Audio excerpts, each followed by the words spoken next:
Oke, selamat datang. Pernah kepikiran nggak sih soal keajaiban tak terlihat yang jadi penopang hidup kita sehari-hari?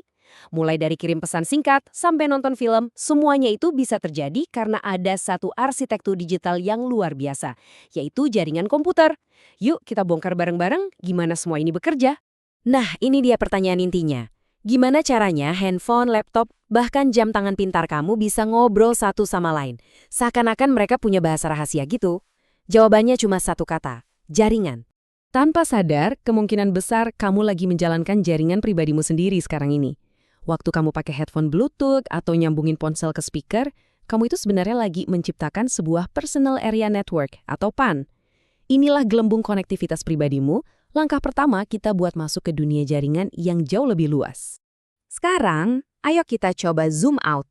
Kita bakal mulai dari gelembung pribadi tadi, terus pelan-pelan kita perluas pandangan kita buat lihat gimana caranya seluruh planet ini bisa saling nyambung. Siap? Satu langkah lebih luas dari gelembung pribadimu adalah rumah digital kamu. Inilah yang kita sebut Local Area Network atau LAN. Jaringan ini nyambungin semua perangkat di dalam satu lokasi, kayak di rumah atau di kantor. Laptop, printer, konsol game, semuanya ngobrol lewat LAN, yang biasanya diatur sama router WiFi di rumah.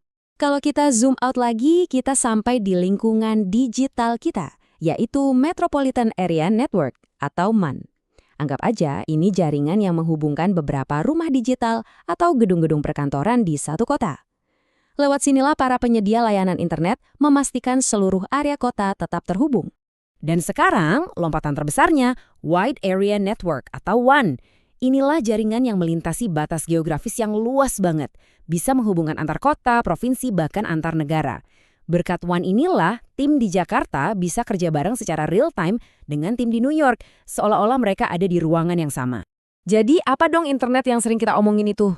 Gampangnya gini, internet itu adalah jaringan dari segala jaringan. Internet adalah gabungan global dari jutaan PAN, LAN, MAN, dan WAN yang saling terhubung dan akhirnya menciptakan satu jaringan raksasa yang mencakup seluruh planet. Oke, skalanya kita udah paham. Tapi gimana cara ngerancangnya? Sama kayak kota yang butuh peta jalan biar gak macet, jaringan digital juga butuh cetak biru supaya aliran datanya teratur. Nah, di dunia jaringan, cetak biru ini namanya topologi. Sederhananya, topologi itu peta yang ngatur gimana komputer dan perangkat lain saling terhubung. Pilihan topologi ini penting banget loh, karena ini yang nentuin seberapa cepat dan andal jaringan kamu nantinya. Di sini kita lihat dua desain yang paling umum. Di sebelah kiri ada topologi bus. Bayangin semua perangkat nyambung ke satu kabel utama, kayak rumah-rumah di sepanjang jalan. Simple dan murah sih, tapi punya kelemahan fatal. Kalau kabel utamanya putus, ya udah, semua jaringan mati. Nah, di sebelah kanan ada topologi star yang lebih tangguh. Setiap perangkat terhubung ke satu titik pusat atau hub. Jadi kalau satu koneksi putus, cuma satu perangkat yang kena masalah, yang lain tetap aman. Makanya, hampir semua jaringan modern, dari kantor sampai rumah kita, pakainya topologi star. Terus ada juga yang namanya topologi ring. Di sini, data itu jalan dalam satu lingkaran, dari satu komputer ke komputer berikutnya. Mirip kayak lalu lintas di bundaran yang satu arah. Jadi setiap komputer nerima data, terus nerusin lagi sampai datanya tiba di tujuan. Tentu aja, cetak biru sebagus apapun nggak akan ada gunanya tanpa tim konstruksinya. Jadi, sekarang ayo kita kenalan sama para pekerja kerasnya, yaitu perangkat-perangkat keras yang ngebangun jaringan kita. Pertama, yang paling penting, si router. Anggap aja dia ini polisi lalu lintasnya internet.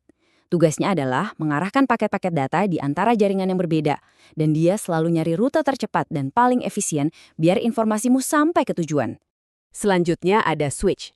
Gini, kalau router itu menghubungkan jaringan yang berbeda, nah switch ini kerjanya di dalam satu jaringan lokal atau LAN. Dia ini kayak operator telepon pintar yang memastikan data cuma dikirim ke perangkat spesifik yang butuh, jadi komunikasi di dalam jaringan jadi jauh lebih efisien. Terus gimana caranya komputer kita bisa benar-benar masuk ke jaringan? Nah, disinilah perannya Network Interface Card atau NIC. Ini adalah gerbang fisik di dalam komputer kamu yang ngasih port buat dicolokin ke jaringan. Anggap aja ini gerbang tol buat masuk ke jalan raya digital. Jangan lupain jalannya itu sendiri. Walaupun kita hidup di era nirkabel, tulang punggung internet global itu masih sangat bergantung sama kabel fisik loh. Kayak kabel UTP yang mungkin kamu lihat di sini. Kabel-kabel inilah jalanan fisik yang bawa data melintasi ruangan, gedung, bahkan sampai ke bawah samudra. Oke, kita udah punya peta jalannya, udah punya tim konstruksinya. Tapi, gimana caranya semua perangkat keras ini tahu cara berkomunikasi? Nah, mereka butuh seperangkat aturan yang sama, semacam bahasa universal. Bahasa universal ini disebut protokol. Jadi, protokol itu adalah serangkaian aturan yang ngatur gimana data harus dikemas, dikirim, dan diterima. Yang paling dasar dan paling penting itu adalah TCP/IP. Ini adalah bahasa fundamental dari seluruh internet. Tanpa protokol, komunikasi digital bakal kacau balau. Biar gampang, kita rangkum perjalanan datamu pakai analogi layanan pos aja ya. Pertama, data kamu itu isi suratnya. Kedua, protokol TCP/IP membungkusnya dalam amplop digital lengkap dengan alamat tujuan. Ketiga, router bertindak sebagai kantor pos. Dia baca alamatnya dan milih rute pengiriman terbaik. Dan keempat, kabel atau sinyal nirkabel itu truk posnya yang nganterin suratmu ke tujuan. Sesimpel itu.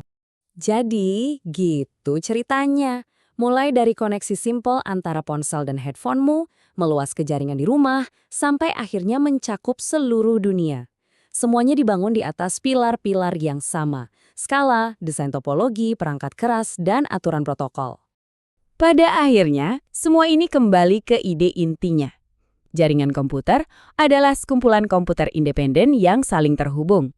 Dan dari koneksi sederhana inilah lahir kekuatan luar biasa dari dunia digital kita. Kita telah membangun sebuah sistem yang luar biasa yang menghubungkan miliaran manusia di planet ini. Pertanyaan besarnya sekarang, apa selanjutnya? Seiring kita bergerak ke dunia di mana segala sesuatu, mulai dari mobil sampai kulkas, nyambung ke internet, kita harus mikirin, apa dampak dari dunia yang sepenuhnya terhubung ini? Nah, itu pertanyaan untuk kita pikirkan bersama. Terima kasih sudah menyimak.